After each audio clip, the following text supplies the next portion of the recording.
Why is Ellen DeGeneres still a name everyone's whispering about amid Diddy's scandal? Joe Rogan recently dropped a comment that sent shockwaves through Hollywood gossip circles. And this time, it wasn't about him, it was about Ellen DeGeneres. For decades, Ellen cultivated an image of warmth, kindness, and light-hearted humor. She was the friend millions invited into their living rooms every day, the smiling voice that encouraged people to be kind. But the latest stirrings in the celebrity world are forcing people to re-examine that image.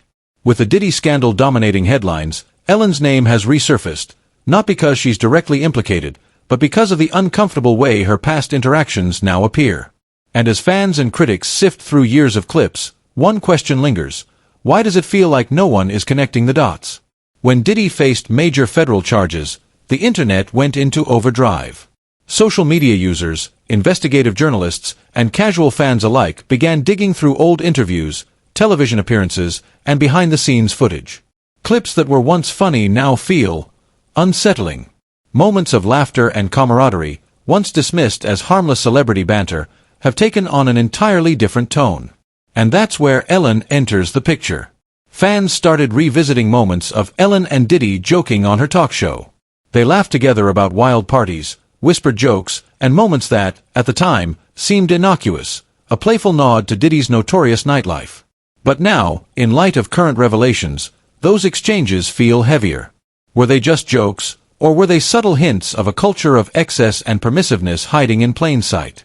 Joe Rogan's commentary added fuel to the fire.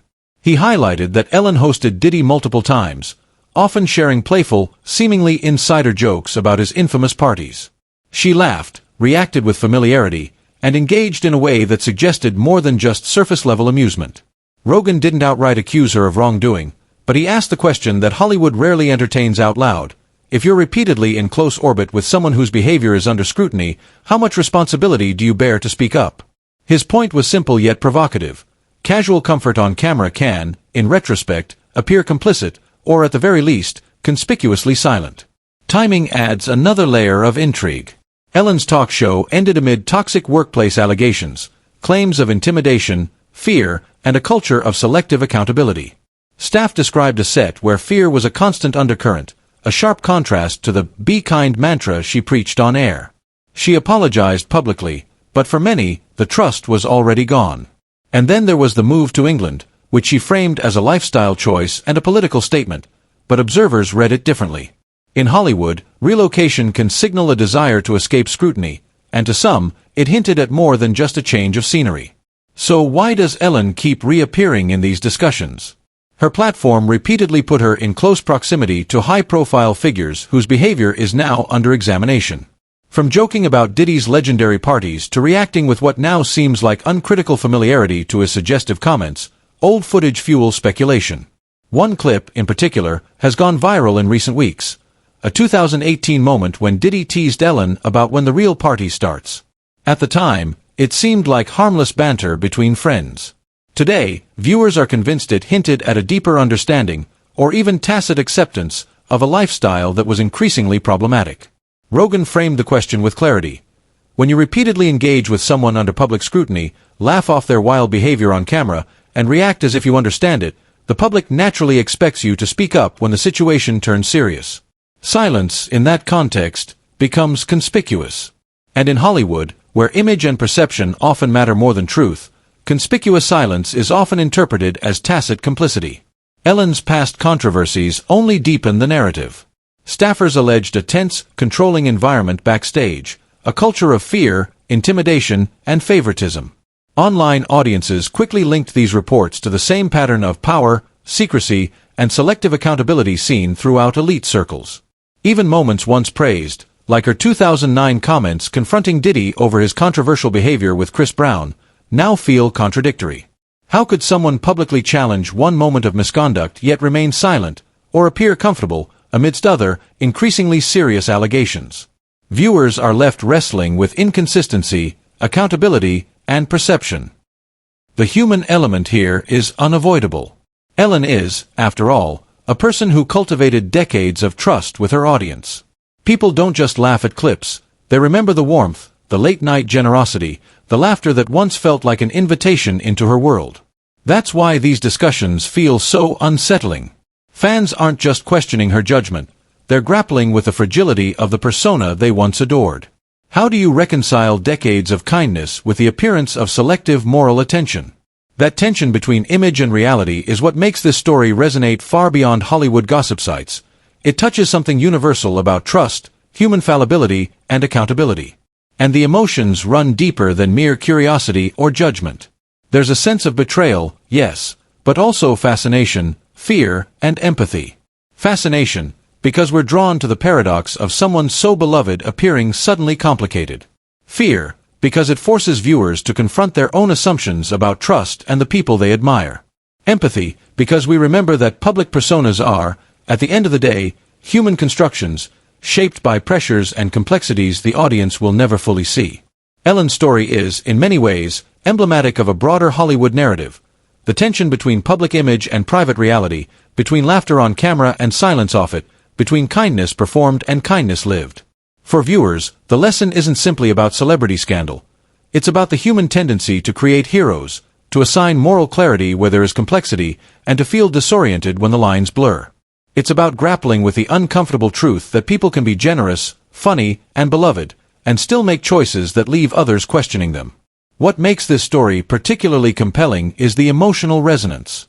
Everyone watching can relate, on some level, to the feeling of discovering that someone you admired isn't exactly who you thought they were. The shock, the confusion, the retrospective analysis of every interaction, every word, every joke, these are universal human experiences, amplified through the lens of celebrity. And as viewers, we are invited to wrestle not only with what Ellen did or didn't do, but with the broader cultural currents of accountability, privilege, and the selective nature of scrutiny in elite circles. In the end, Rogan's comments did more than stir gossip. They opened a conversation about responsibility, perception, and the human tendency to rewrite history through the lens of new information. Ellen, once a figure synonymous with warmth and laughter, now embodies a cautionary tale of complexity. Her story reminds us that even those we hold in the highest regard are capable of blind spots, silence, and contradiction. And perhaps most importantly, it reminds us that we, too, are navigating our own worlds of perception, trust, and moral choice.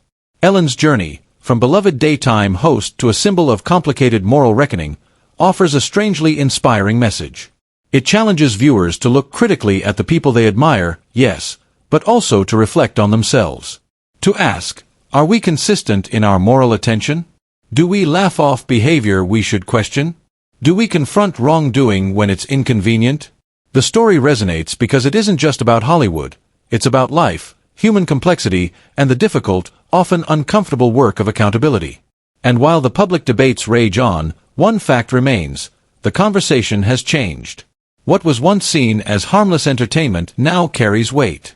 The laughter, the jokes, the perceived camaraderie, everything is being reevaluated.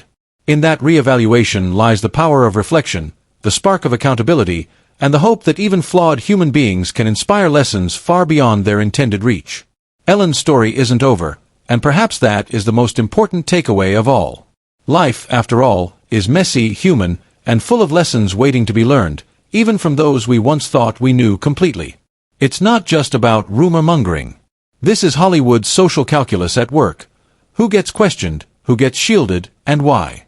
Once Ellen's reputation cracked, every resurfaced clip, every joke, and every online theory became a magnifying glass, amplifying speculation faster than facts could settle. As of 2025, Diddy's legal battle is far from over.